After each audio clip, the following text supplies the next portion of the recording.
Hey, y'all. As a growing family, my husband and I love game night, especially when it's Wayfair edition. Let's do it. You gotta name as many Wayfair furniture and decor categories as you can. Ready? Go. Sofas, bar stools, beds, ottomans, outdoor seating, bookshelves, kitchen tables, garden sheds, mid-century modern lamps. Time. Nice. You got 9 out of a lot. Not too bad. Keep practicing by visiting wayfair.com, where you can shop every style for every home. Wayfair, every style, every home. This podcast contains strong language and discussions about relationships, sex, and love.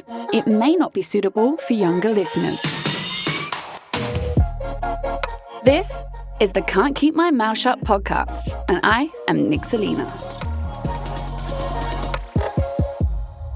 Hi, it's Nixalina.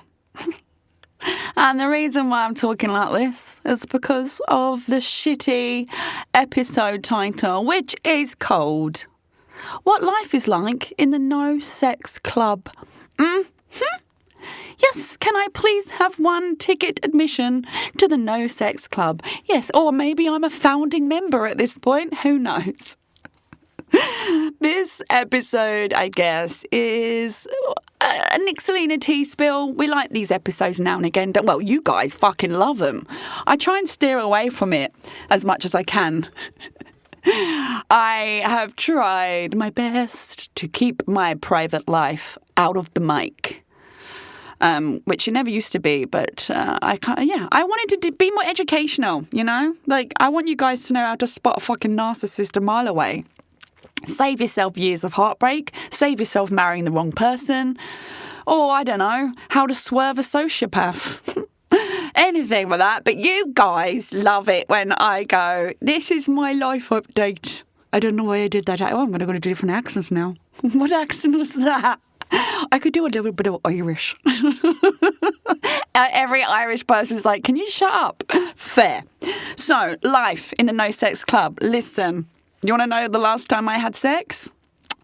10th of September. Correct. I was seeing a guy, we won't go there. I wish I hadn't. From April till September last year. A lot of sex. It was all right, yeah. Yeah. I was going to say it's great sex. It was great sex because of what I brought to the table. Whenever I bring in the dominant angle, it's great sex because that was on me. If you didn't know how to do that before, right, and you're not dominant and I had to teach you, right, that's me. I'm the reason the sex was good. Also, best blowjobs of his life. Yeah, literally seen that in a text message to his friend. The best blowjob of his entire life. Circa Nixalina, you are welcome, babe. However, that ended in a chaotic explosion of pain and misery. And yeah, 10th of September. So the last person that I've ever been close to was my ex of last year. So how long have I been in the No Sex Club? September, October, November, December, January. Oh, fuck me. Well, fuck me or fuck me not. That's the point of it, isn't it? I'm not getting fucked. Was it nearly 5 months? Fuck. So, why do I want to talk about this? Well, why not? Lots of us go through no sex spells, and I'm doing it by choice. So after he fucked off across the world, I felt so used and damaged and sad. It was very sad. Very, very sad. Because I'd been fed a lie. I'd been fed that he was in love with me. I'd been told I was the best woman he'd ever met. He was going to end up with me. Like, it goes on and on and on. It's pretty fucking brutal what happened. And it was all horseshit, wasn't it? And then I just thought, what is the fucking point of that? But it was less about him as to why I'm in the No Sex Club, more about the last 10 years of my dating life. Because I looked in an objective view and I was like, fuck me, I haven't really truly been single for longer than 11 months. And in my head, I am well single the whole time, right? I tell myself good stories. I'm a storyteller and I tell myself really good stories. You are always single. No, the reality is actually I'm never single. And yeah, I realised the biggest gap was from my Singaporean partner to the dude I was with last year in 2025. So when my Malay Singaporean partner, him and I separated in April 2024. And then, no, that was a bullshit lie. I'd say May. There's always that bit in it. You separate, but then you don't. And then you see, and then you keep sleeping with each other. So I'd say end of May 2024. And then I met 2025 dude. We'll call him Ian because we called him Ian before. I met him in April 2025. So it was 11 months, correct? God, look, guys, me and math and geography and time. I'm not good. I'm not good with numbers or anything, but that was it, 11 months. Am I wrong? Could be less. That was the longest I'd ever been actually single. I was thinking oh no, it's got to be more than that. No. Even before I met my Malay partner, I met him September, October 2023. That summer, I was with Bali Boy for 4 months, from March until June. I was in and out of Bali the whole time. I haven't been single, right? So the longest was 11 months. And when I am single, it's not a case of living my best life, la la la. I'm usually damaged from the last cretin I dated. And then I spend months trying to untangle mentally the trauma bond and the pain and misery on the last cunt. I just bounced from cunt to cunt, really. In fact, I think I went worse. I think I went from narcissist to pure fucking sociopaths. Got no evidence or proof, of course, because it's very rarely you get a sociopath in a room to be properly diagnosed. Usually has to go against their will. So yeah, I just realised from moving to Singapore when I was 29 to now, turning 39 this May, I've never been single for longer than 11 fucking months. And of course, in those 11 months, I was busy, wasn't I? Before I met Ian in April, I had Chinese Singaporean guy for a bit. Now he was fucking good in bed. I know he still listens because we spoke. Great in bed. Literally the best sex I've had in a very long time. And it was oh my God, Chinese Singaporean. Oh my God, no, he was 6'1", 6'2", I think. Younger than me. Fucking body. Amazing body. Wow, yeah. Back in the room, Nixalina. Yes, I would go there again. In case you're wondering, I would. However, I'm in the no sex club right now. So the reason why this is happening is because I just can't bring myself to want to deal with men anymore. So you could say it's the no sex club, or you could say it's the no man club. And it's not because I have no man. I don't want them. I don't want your dick. I don't want your texts. I don't want you blowing up my phone. I don't want your calls or video calls. I don't want you drunken. I don't want it. It's like I've gone right the other way. When Ian fucked off, I was in pain and misery for a bit. Up until very recently, I will be so bold as to say. And then I've just gone, no interest. No fucking interest. And there's also an element of just growing up in terms of a lot of people, especially if they've been cheated on or betrayed or hurt or the separation has come out the blue, they go and find someone else immediately. Oh, I'm fine. Look at me. I'm great. Oh, I got all this pussy on my doorstep. Oh, yeah. Oh, I immediately got another boyfriend. I am thriving. Oh, yeah. Oh, yeah. Because to me, it looks like the fucking opposite. And that's avoidance. It's avoiding healing. It's avoiding processing. It's avoiding sitting in emotions. It's avoiding everything. And if you literally have to bounce from one sexual partner to another because you can't cope being alone, there's a problem there. And it also means you validate yourself with someone else's body. Like, oh, well, if all these people fancy me, that means I'm really good looking.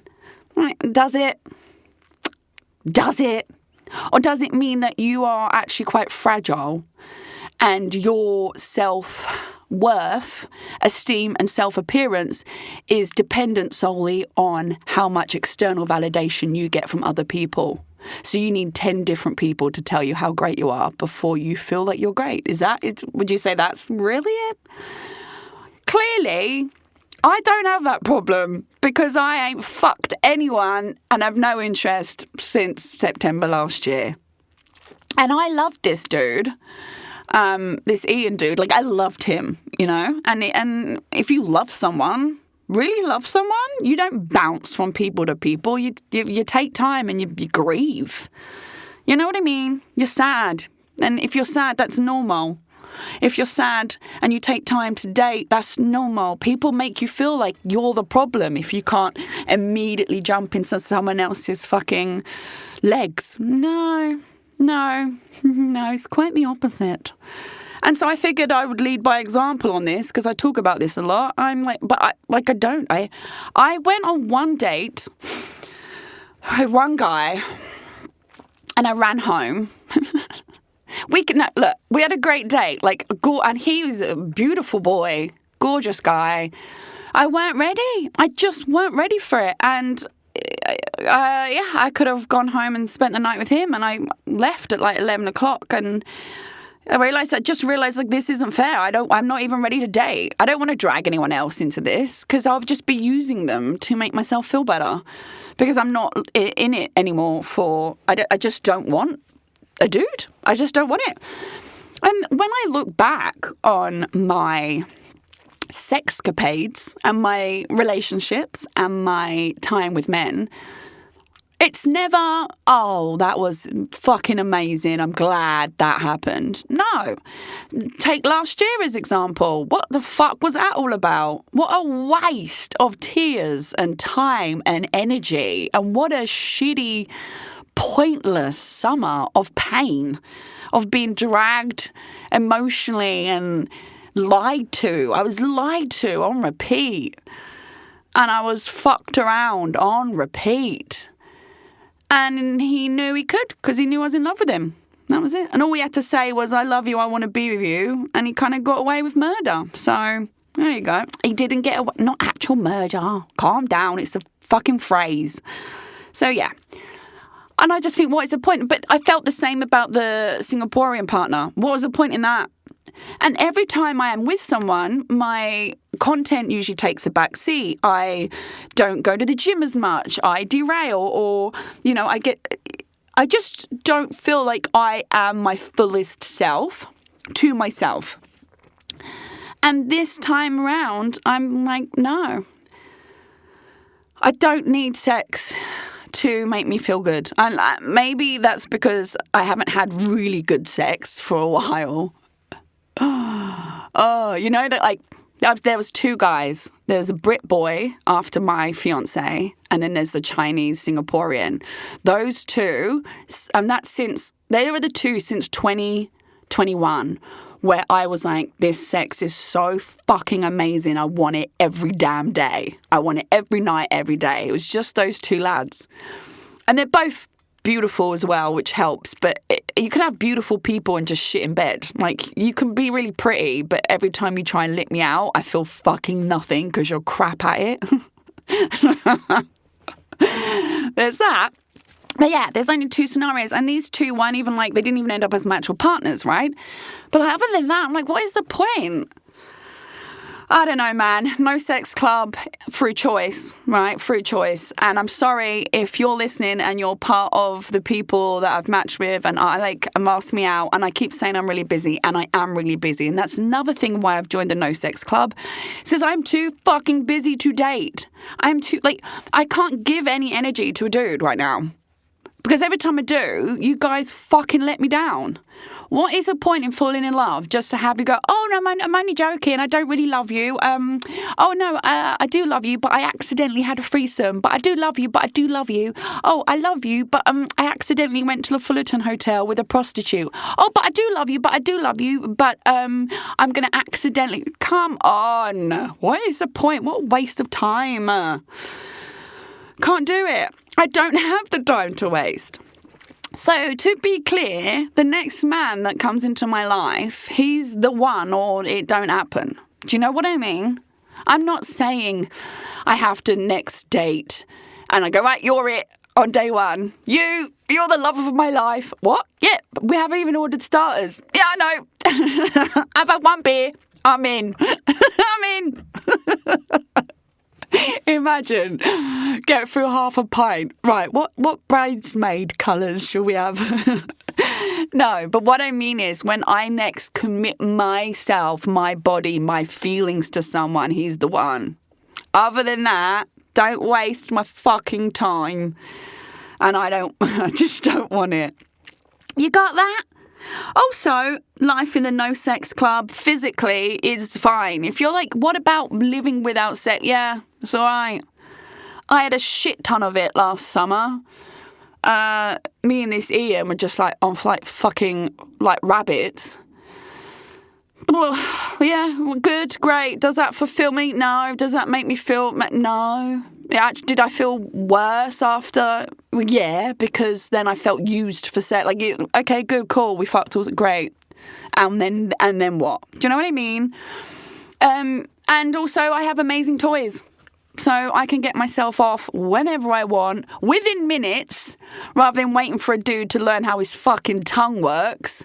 Oh, yawn. I can get myself off in minutes, and then I'm time saving, ain't I? And then I can go back to things like my book or my, anything to do with my career, or I can go to the gym. Sex is just a waste of my time at this point. It's hilarious because it's fucking true. I will happily update you when I'm not in my no sex club if you want to know. If you fucking want to know. And that's the other thing what usually happens with me is once I do have sex with someone, that's me moving on. So, yeah, it's like, fuck, I've fucked someone, therefore I'm mentally done. And it takes me a while, but clearly not that long, given the only fucking longest stint I had was 11 months. In a decade. In a fucking decade. I'm like, girl, 2026 for me, I would fucking love it to be the year where I am just single. Single and sexless. I want to be single and sexless. I know that sounds fucking ridiculous, but it's true. Because I can't be arsed. And I want to focus on myself. And you know how you focus on yourself? When you don't date, you don't deal with fucking men and their bullshit and their trauma and their avoidance and their cheating, lying, bollocks ways. And you just focus on yourself and your happiness. And I've never been more at peace than I am right now. And on that note, dudes and dolls, gonna love you and leave ya. Anyone else in the No Sex Club, voluntary or involuntary, please share your ideas and comments on it. Slide into my DMs on Instagram at Nixalina, Nixalina. And on that note, I will look forward to seeing you all next week. Thanks for listening to the Can't Keep My Mouth Shut podcast. Produced and hosted by me, Nixalina, and recorded in the Splice Cast Studios in Singapore. I'm available to listen to on Spotify, Apple Podcasts, Google, and all major podcast listening apps. Do subscribe to enjoy a new episode every Monday evening. Please do give me a 5-star review. It helps other people also find my podcast. For more content and features to read, you can check out my website, Nixalina.com. That's Nixalina.com. I'm also on social media. Simply search at Nixalina, Nixalina, to find me. Don't be shy. Come say hi.